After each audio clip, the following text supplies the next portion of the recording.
I'm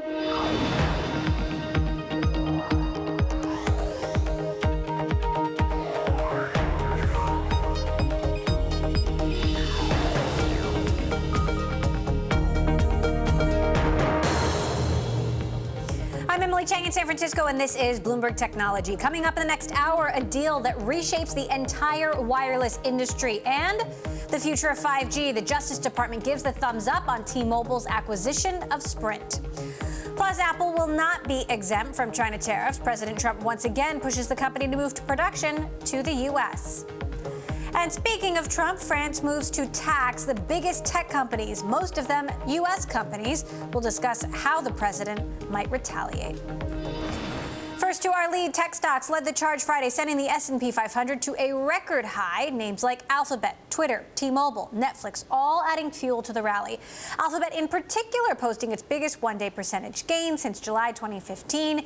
This after reporting revenue that beat Wall Street expectations. Joining us to discuss, Bloomberg senior markets editor Mike Regan. So, Mike, lots to digest this week. Alphabet, Facebook, Twitter, all reporting results. Right. Where do we see the biggest moves? Absolutely, Emily. I mean, it was a major week for technology earnings and for earnings of companies that are technically consumer or communications, but very tech-centric.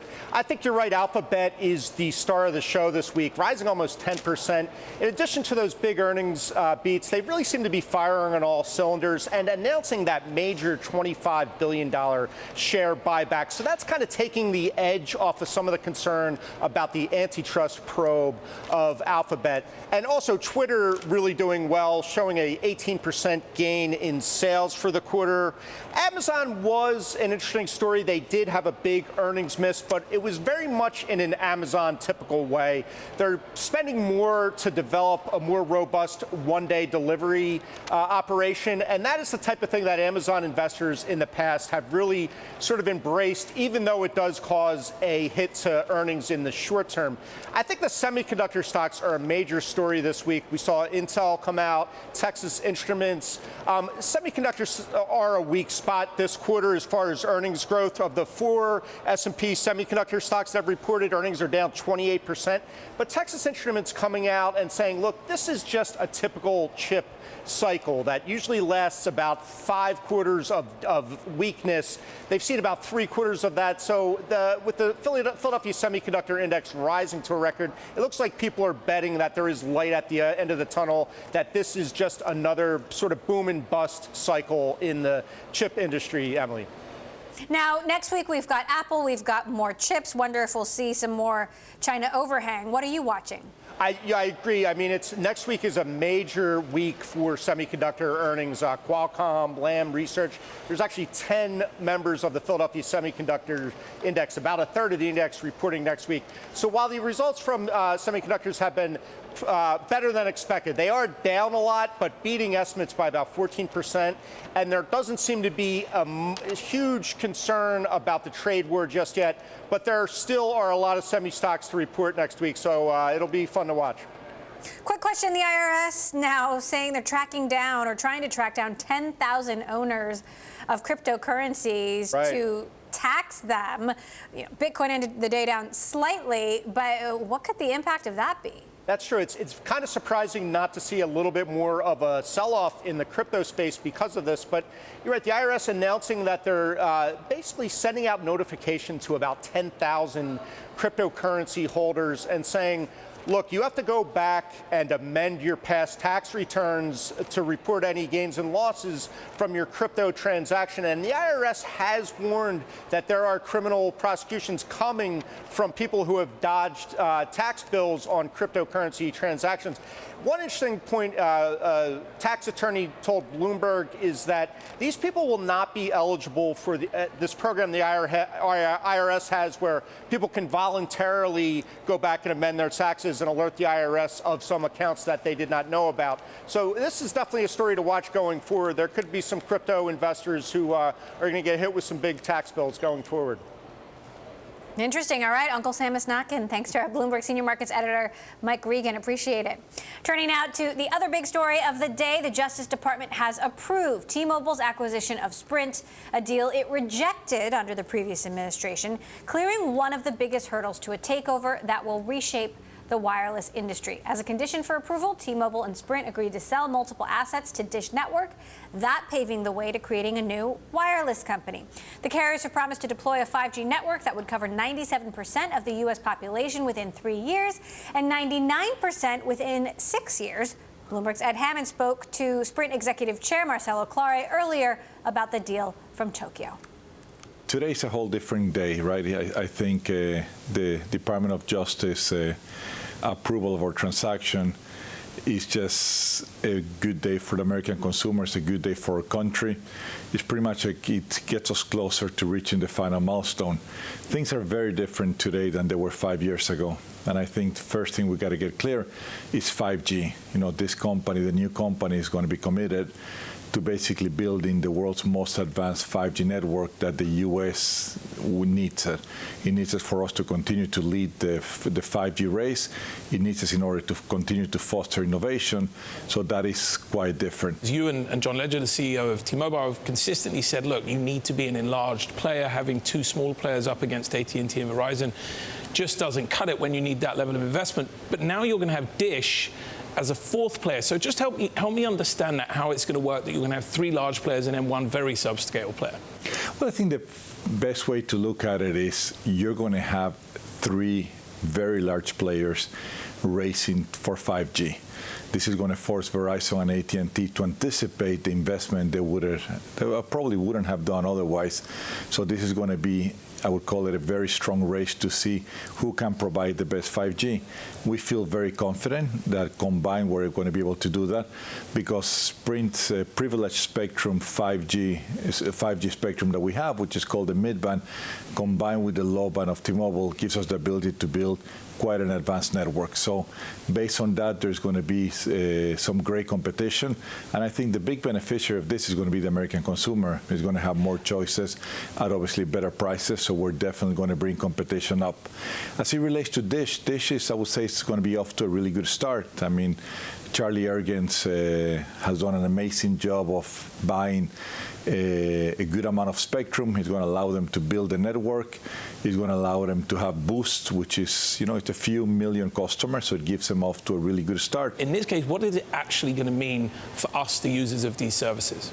I mean, let's start with truly nationwide coverage, covering all over America, including rural America. Two, you're going to have speeds that are going to be 10x what you have today. You're going to have low latency, so therefore you're going to be able to do amazing things. This is what's going to enable autonomous vehicles to be on the road. This is what's going to enable for, doctors to start doing remote surgeries. But for the average consumer, you're going to be able to download movies in less than 5 seconds at the speed that you're going to be able to do gaming, be able to play gaming against other persons with no latency. So the amount of use cases that are going to be enormous. Do you think the state AGs, I think there's still 13 that are attempting to block this merger, do you think they are going to get on board here? Is that a foregone conclusion, or is there more you can do to convince them and maybe even more concessions? I have a lot of faith on the American government and American justice. I have a lot of faith that once they look at the settlement agreement that we have reached with the Department of Justice, every single state attorney general is going to realize that, more importantly, that this is great for our country, this is great for consumers, and I think it's going to be great for each of the states that today they're opposing the deal. That was Sprint Executive Chair Marcelo Claure with Bloomberg's Ed Hammond. Joining us now to discuss, Bloomberg's Nabila Ahmed and Michael Wolff, founder of Activate, a tech and media consulting firm based in New York. He was formerly a Yahoo board member and president of MTV Networks. So, Nabila, I'll start with you. Let's talk a little bit more about this Dish question. How can Dish be a viable competitor when they're going to be so much smaller than the other three? Emily, Makan Delrahim from the DOJ said today that this really sets up Dish to be a disruptive player in the wireless industry. So it will take time, but not only is Dish paying $5 billion to pick up these assets, this is prepaid, 3 prepaid brands plus some spectrum. They've also committed to a $2.2 billion fine for not executing on what they said they would do. So they have actually got some specific targets that they've said that they would hit. That includes covering the 20% of the US population with their broadband service by 2022, and also 70% of the population with their new 5G network by 2023. So these are some serious undertakings that they've agreed to, and they've got to pay a hefty fine if they don't do that. T-Mobile CEO John Legere tweeted, "Now we can't wait to get to work for bringing this pro-consumer, pro-competition, real nationwide 5G network to American consumers." Michael, is it really all that positive for the consumer, for 5G, and for the public? I think it's definitely positive for the consumer. A lot of the concerns about competition are really misplaced. To a large extent, having three strong players will make it much more of a competitive environment. It's going to be a race to be able to roll out 5G. Also, some provisions in this make it much easier for people to switch services, so you'll no longer need a physical SIM card to put inside your phone. You'll be able to use an eSIM, and so the switching will be much easier, and people will get more choice out of it. Ultimately, I think that what's going to make a huge difference here is the rollout of 5G and what they've agreed to roll out 5G, because it's going to light up so many other services. It's not just self-driving cars. It's going to be cloud gaming. It's going to be sports betting. So many of the things that you'll need to do on the go. This is what 5G is going to enable. Now, Nabila, it's not a done deal yet. You've got attorneys general in 13 states and Washington, D.C. suing to block the merger. Trial set for October 7th, and this won't proceed until the lawsuit is resolved. Do they have a case? Look, they definitely have a case. They have come out today, and even after these remedies were announced, they have said that they're not happy with them. The Maryland AG in particular had some interesting language. He said these remedies are just a fig leaf that doesn't cover up the ugly truth of this deal and how it's going to hurt consumers and reduce competition. You also had New York's Letitia James come out and ask, how can these companies genuinely help a competitor emerge as a true competitor? She's asking the question about whether T-Mobile and Sprint will actually genuinely help Dish become a fourth player.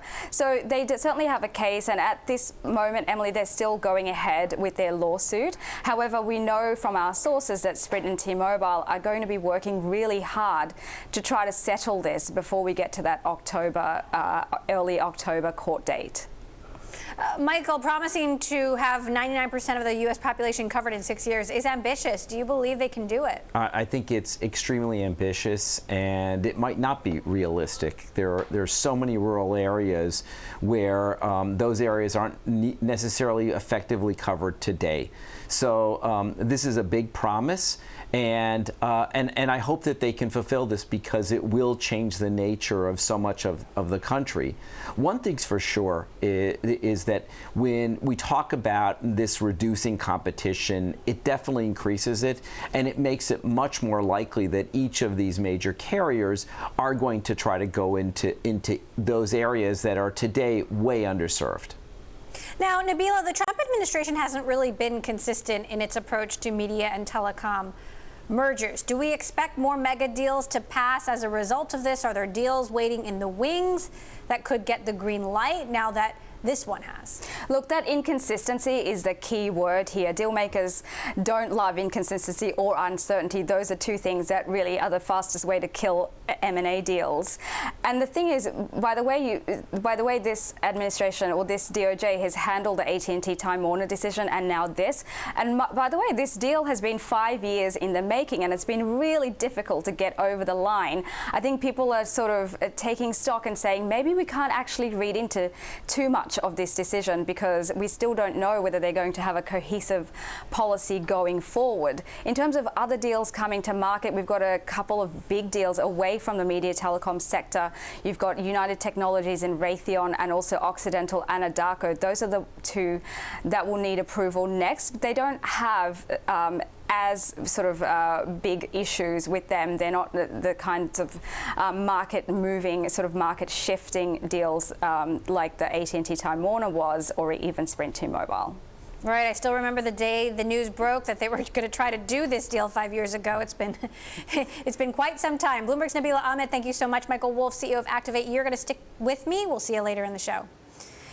Well, the U.S. Department of Justice has approved T-Mobile's takeover of Sprint, clearing one of the biggest hurdles of the deal. As I said, it's not in the clear yet. However, we're going to talk about next steps with a commissioner from the FCC. And if you like Bloomberg News, check us out on the radio, listen on the Bloomberg app, Bloomberg.com, and in the U.S. on SiriusXM. This is Bloomberg.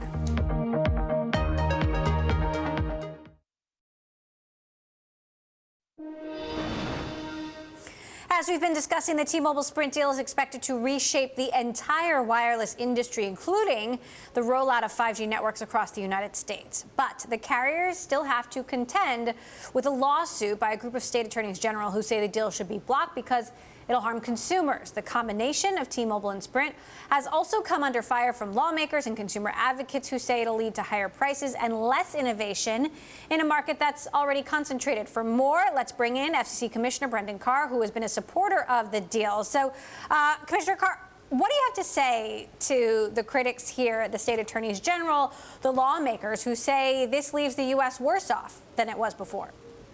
I think today is a real good win for U.S. leadership in 5G. It's been one of my top priorities, as well as for the Trump administration as well. What this transaction is able to do is accelerate the build out of 5G to 99% of Americans, which is a good win. You mentioned the state AG lawsuit, and I think the decision by DOJ today really takes a lot of the remaining steam out of that. If you look at that complaint itself, it focuses on service in New York and San Francisco, some of the biggest cities in the country. And the reality is those cities are going to get 5G regardless of this transaction or really any regulatory decision we make. But by approving this transaction, we get 5G not only there, but built out again to 99% of the country, which really closes that digital divide. So do you think the states will settle? Well, I think this undermines a lot of their actions in those cases, and I leave it to the Department of Justice and the state AGs to work out where that comes from. The lens that I look through this from is how do we make sure that consumers see the benefits of competition? Take in-home broadband, for example. A lot of Americans today feel like they have one or no choice for in-home high-speed internet. And by combining the assets of Sprint and T-Mobile together, you really get some disruption in that in-home broadband market that's going to be benefit for consumers. So, speaking of the Department of Justice, there was divergence between the FCC and the DOJ. The FCC approved this back in May. The DOJ took longer. Why was there a split? Well, each of the agencies, the FCC where I work and the DOJ, have separate statutes and therefore lenses through which they look at each transaction. So I respect the process that they run over there. One thing that was significant for me is to think about what does it take to compete in this new 5G world. The next 3 to 5 years in wireless is going to be very different than the last 5. And by combining these two companies, you finally have a third provider that'll be at the same scope and scale as Verizon and AT&T have been. And that's going to be a new level of competition for consumers. And frankly, for 5G, the amount of investment in spectrum assets you need to deploy this new technology is something that the two separate companies weren't really going to be able to do. A big delta between what they could do on their own and what consumers are now going to get to experience if this transaction goes through. Now, we were speaking in the block earlier. There's been some sort of inconsistencies on how this administration has approached media and telecom deals. What sort of signal should we take from this about the future of these kind of mega deals over the next couple of years? Well, I think President Trump's been very clear about U.S. leadership in 5G being a top priority for the administration. It's also a top priority for mine separately at the FCC. And right now, the U.S. over the last 2 years have engaged in a number of regulatory reforms, most of them below the fold of the newspaper.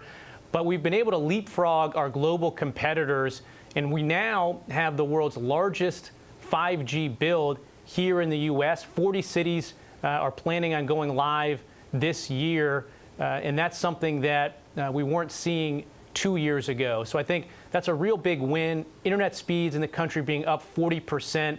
I think all features of the government, Congress, the administration, the FCC are working to make sure the U.S. Wins this race to 5G.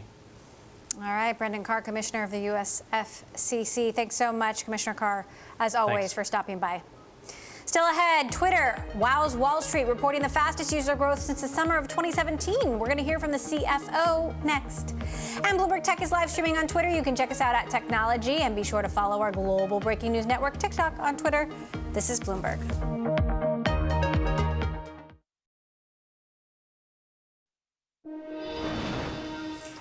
Shares of Twitter soared Friday, the company reporting sales that beat Wall Street expectations, adding 5 million new users in the last quarter, bringing the total to 139 million. I caught up with Twitter CFO Ned Siegel and started by asking him about what drove user growth. We've been working hard for years to drive better relevance on Twitter, to make Twitter more conversational, to make sure that people can find the topics and events that they care about most, whether it's when they come to Twitter or through notifications. We continue to make improvements there this quarter, and it delivered 14% year-over-year growth in DAU.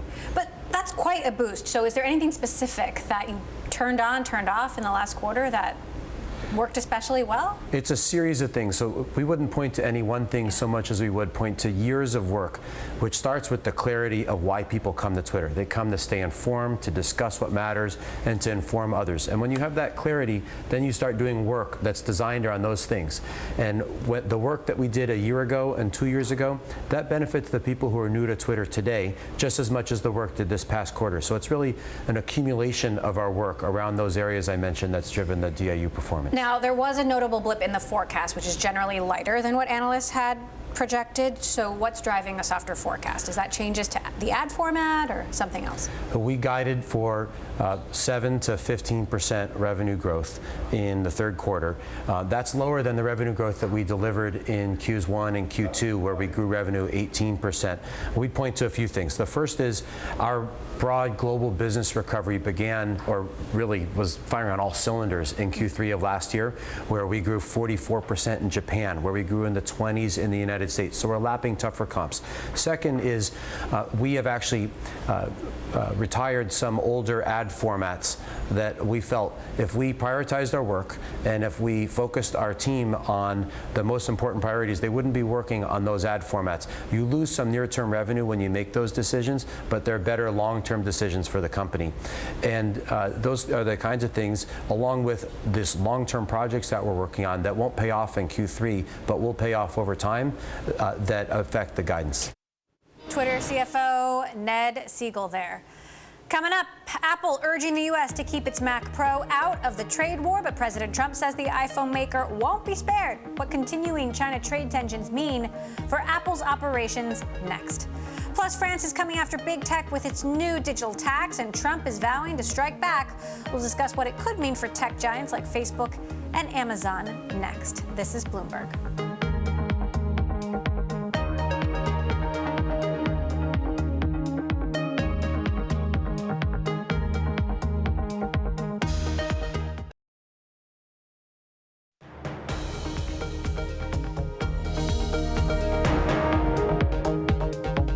This is Bloomberg Technology. I'm Emily Chang in San Francisco. Apple and Goldman Sachs' new credit card is now just weeks away from launch, possibly as early as the first half of August. This, according to a person familiar with the company's plans. The Apple Card was announced on stage at an event in March, aiming to entice consumers with no fees, deep iPhone integration, a system for tracking spending, and a privacy-centric approach. Meantime, speaking of Apple, the Trump administration has rejected the smartphone giant's bid to avoid tariffs on computer parts it manufactures in China. In a tweet Friday, President Trump said Apple will not be given a tariff waiver or relief for Mac Pro parts that are made in China. Make them in the USA. No tariffs. Earlier this month, Apple had requested key components to its new Mac Pro be exempt from 25% import tariffs after shifting production of the computer to China. U.S. White House economic advisor Larry Kudlow echoed the president's remarks. Well, they have operations in China, and he has encouraged Tim Cook, the CEO, and we're very friendly with Mr. Cook. I meet with him a lot. The president meets with him a lot. You know, he'd like to see the Apple operations move. Now, I'm going to leave it's up to Mr. Cook and Apple's business. I know there was some talk that they would be moving some production facilities to Texas. I think if they do that, that's a very good thing. But that's our preference. Yes. Joining us now, Bloomberg's Mark Gurman in L.A., Bloomberg's Joshua Gallu in D.C., and Activate CEO Michael Wolff in New York still with us. So, Mark, what does this mean?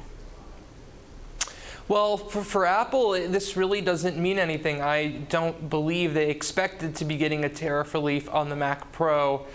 You can see the price on this thing is $6,000 for the base model, so it's already extremely expensive. I found it really odd that Apple would so publicly request a tariff waiver on a computer. You know, I understand if it was always made in China, but up until this model for the past, 6-7 years, this line, the Mac Pro, has actually been produced in Texas. So basically, they're trying to move it from the US to China while retaining the benefits of manufacturing in the US. So one could see why that would be a controversial topic for this particular US administration. I found it surprising as well that they would do this so publicly, especially after moving production to China from the US. Was this just sort of a last-ditch effort? I guess. I mean, it's their responsibility to do what's best for their bottom line and their margins. So, we could be sitting up here criticizing Apple for not doing that. So, right, they're doing what they have to do. It's just an odd circumstance, an odd series of events, given this was a US-made computer. Josh, talk to us about the implications of this for, all US companies that might be hoping for some sort of exception. Sure. Well, I think the takeaway here is that the administration has said, this is an apolitical process to try and get some kind of relief from the $250 billion worth of goods that are being tariffed from China. This is a clear signal that that's not necessarily the case. They're supposed to give 14 days of consideration for comments after a request is made for relief. Apple's request was made last week, and the president came out today and just said no. So, the administration has a pretty dim view of companies that are moving their operations overseas or that have their manufacturing abroad. Look at Harley-Davidson, look at Apple. They're all getting pretty negative treatment from the administration. So I would think, the sign is that others looking for similar relief better have a pretty good argument, or at least not be in the situation of Apple, where they've recently moved operations from a state like Texas to China. Still, Apple CEO Tim Cook has made great efforts to maintain contact and engagement with this administration, as we heard Larry Kudlow talking about there. Michael, what's your take on this? Well, there are two broader issues here. The first one is that it can really harm Apple's ability to be competitive. There are certain processes, there are certain technologies, and at a cost structure basis, a lot of things are going to be easier to manufacture in China, also in terms of skills. The other issue is and why this policy may be misguided, or likely is misguided, is because it will end up causing some sort of China techno-nationalism, where Chinese companies are going to start really penalizing their population, their citizens, for buying American goods or goods that are manufactured outside of that country. We really don't want to be in that position. The technology world, it's one giant ecosystem more broadly, and these policies are going to end up hurting, ultimately, it's going to end up hurting the big American technology companies, and it may add a lot of cost for consumers. Now, last quick question to you, Mark. Some Apple products have been spared thus far. Does this mean the Mac Pro gets a lot more expensive in the fall, and could other Apple products get more expensive as well? Yeah, on the Mac Pro, I mean, they already announced the $6,000 starting price point beforehand, so this is already incredibly expensive. I don't see them changing that baseline price based on this. It's possible that some of the higher end upgraded versions, this is probably going to range between $6,000 and maxed out $30,000, $35,000, $40,000. You might see some of those upgrade prices being higher, but Apple's done a lot of price adjustments over the past couple of years. The iPad Pro got a $150 price increase at the end of last year. We all know the iPhones go well north of $1,000 now, so I don't see more fluctuation on the consumer side coming to Apple products anytime soon. All right, Bloomberg's Mark Gurman, thanks so much for joining us. Michael and Joshua, you are sticking with us. Apple wasn't Trump's only target on Twitter. The president also took to social media to threaten retaliation against France after President Emmanuel Macron signed a digital tax into law impacting big tech companies. The president tweeted, "France just put a digital tax on our great American technology companies. If anybody taxes them, it should be their home country, the USA. We will announce a substantial reciprocal action on Macron's foolishness shortly." I've always said American wine is better than French wine. The law imposes a 3% revenue tax on companies that make at least $845 million a year, which would include companies like Facebook, Google, and Amazon. In a statement following the tweet, the White House said the Trump administration has consistently stated that it will not sit idly by and tolerate discrimination against U.S.-based firms. Still with us, Activate CEO Michael Wolff and Bloomberg's Josh Gallo. Now, Josh, the complaint for so many years has been that U.S. companies have been dodging taxes in Europe. We've seen this develop over the last several years, and perhaps this is that coming to a head. What does this really mean for these U.S.-based tech giants? Well, we'll have to see. I mean, this is something that looks like it's really going to take a bite. This is a 3% tax on digital services revenues, and this is something that the U.S. is going to study with a pretty keen eye. They've already announced earlier in July that when the legislation was passed, that they started a 301 investigation to see what kind of harm it's going to have on U.S. firms, and they could make a determination that this is going to be too harmful, and they're going to take a retaliatory stance, which is something that the Trump administration has shown time and again that it's quite ready to do. It appears as though this is something that has gone on, that the administration has considered for a while, and they're ready to probably act on it. Now, Michael, it's not just U.S. companies that are impacted by this new French digital tax. Chinese companies, German companies, British companies, even French companies are impacted by this. But do you think it moves the needle towards, more isolationism? We spoke earlier about the U.S. and China, right? But do you see that happening in Europe as well? It's really, the tax is not going to be consequential for any of the major tech companies, whether they're U.S. companies or they're Chinese companies.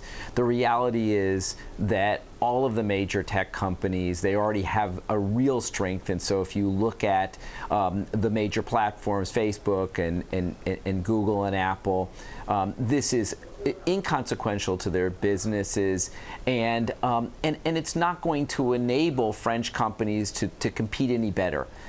It's just a way of raising revenue. It's not going to really change behavior. Okay, so how might Trump retaliate, Josh? He has in the past threatened to, quote unquote, do something about French wine. Right. Well, as Michael points out, this is probably in large part about revenue, and Trump does not like seeing that any kind of tax revenue from U.S. domiciled companies going abroad. You indicate he said that he likes American wine more than French. He has made this threat in the past, and once again this afternoon he talked about it. He said he might put tariffs on French wine. That seems to be something that, for whatever reason, he has a real concern about. He's raised it in the past, but again, he left it open. It seems that the administration might be thinking about something more broad that could get the attention of the French, but we'll have to see. Right. We shall see. Glass in hand. Okay, Bloomberg's Josh Gallo and Activate CEO Michael Wolff, thank you both. An important day. Coming up, Intel beat its expectations this quarter, but analysts remain concerned. We spoke to Intel CEO earlier to talk about the chipmaker's forecast for China. This is Bloomberg.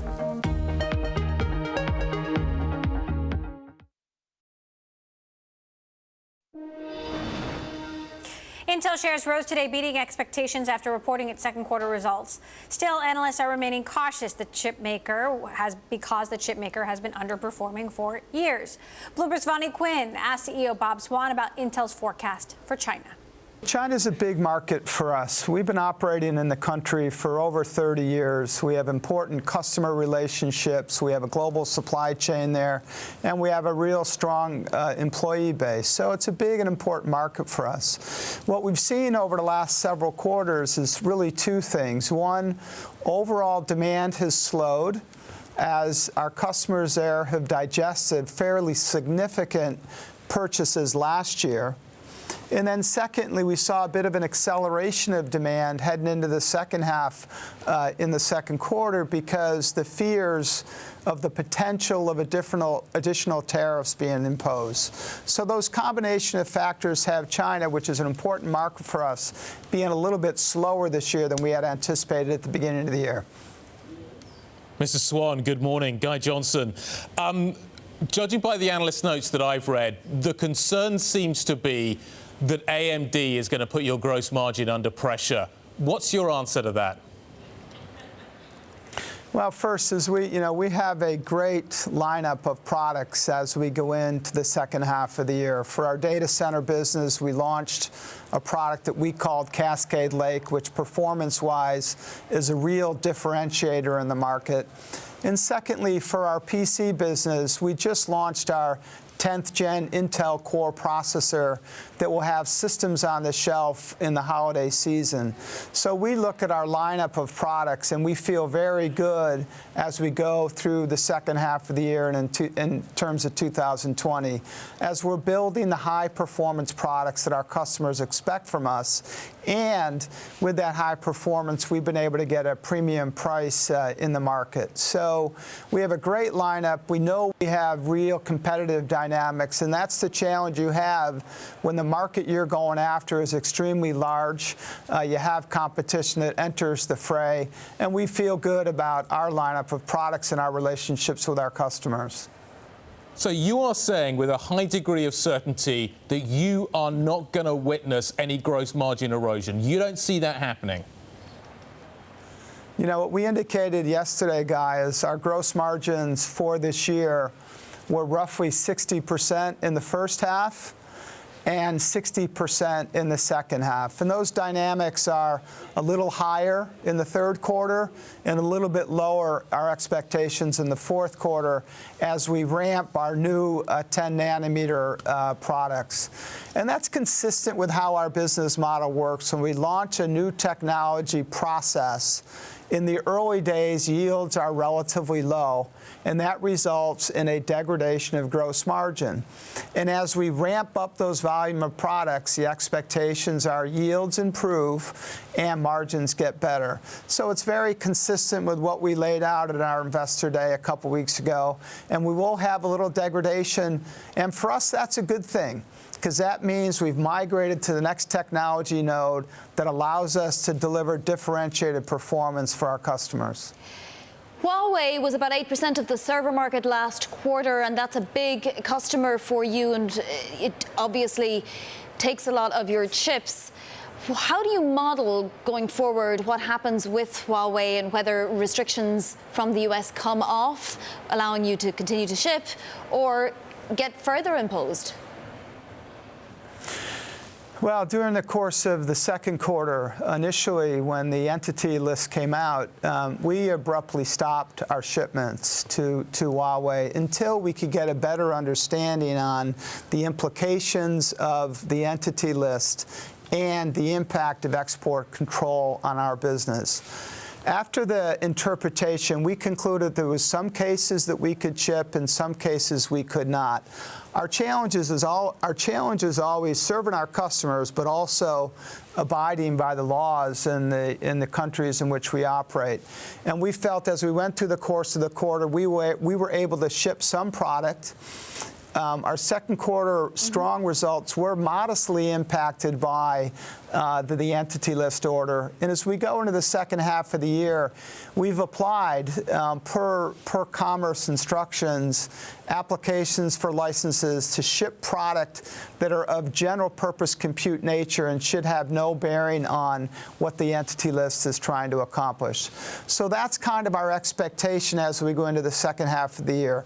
Obviously, yes, we're going to watch the dynamics that happen in Washington, and we'll adjust and adapt accordingly. But we're going to continue to serve customers best we can and abide by the laws in the countries in which we operate. Intel CEO Bob Swan there. For more on Intel's results and the long-term effects of the U.S.-China trade dispute, I want to bring in who else but Bloomberg's Ian King. So if the results are good, why are analysts so not excited about this. Well, you remember 3 months ago they drastically reduced expectations. So effectively what's happened is they've come in better than significantly reduced expectations. And as we just heard from Bob, a fair chunk of that came from the fact that their customer base is worried about what might happen in China and is stocking up ahead of tariffs, ahead of that situation worsening.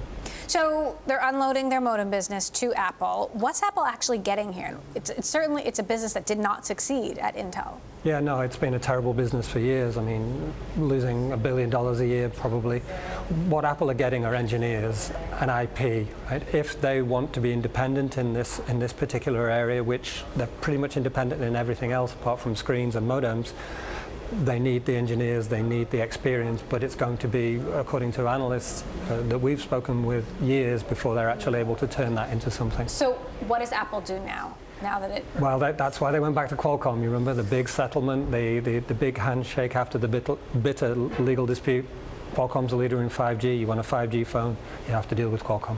All right. So what are we looking at for the rest of the year with Intel, or even over the next couple of years, given what's happening in China and all of the uncertainty? Yeah, I mean, a lot of the questions that Bob faced on the call yesterday were about that, and he was pretty upfront. He said, look, our assumptions for the rest of the year, which is a gradual improvement from a low base, are based upon the China situation as it exists now. We're not assuming it gets better, we're not assuming it gets worse. The concern still exists that we don't see a trade deal, we don't see Huawei get help, China gets more aggressive with US companies. All right, Bloomberg's Ian King, I know you'll keep us honest. Thank you so much. Still ahead, SoftBank's Vision Fund is getting a sequel. We've got details on how Masayoshi Son is replicating the $100 billion plan. This is Bloomberg.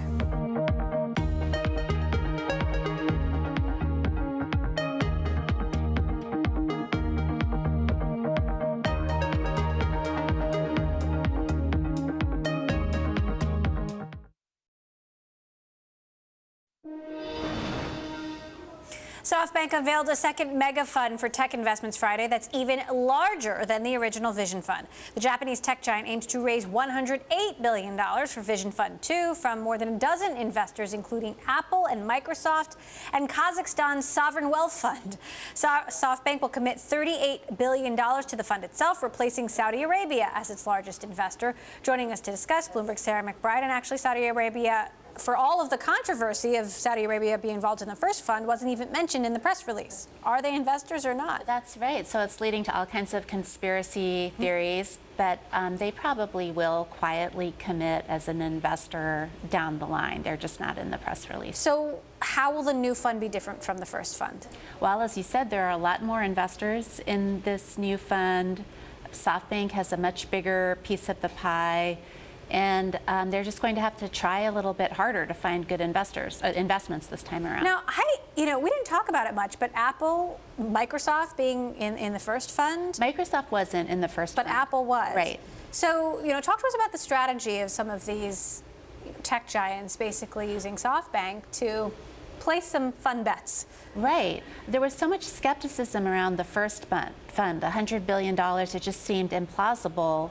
And actually, in their first press release for that fund, they said, oh, we'll deploy this cash over 5 years.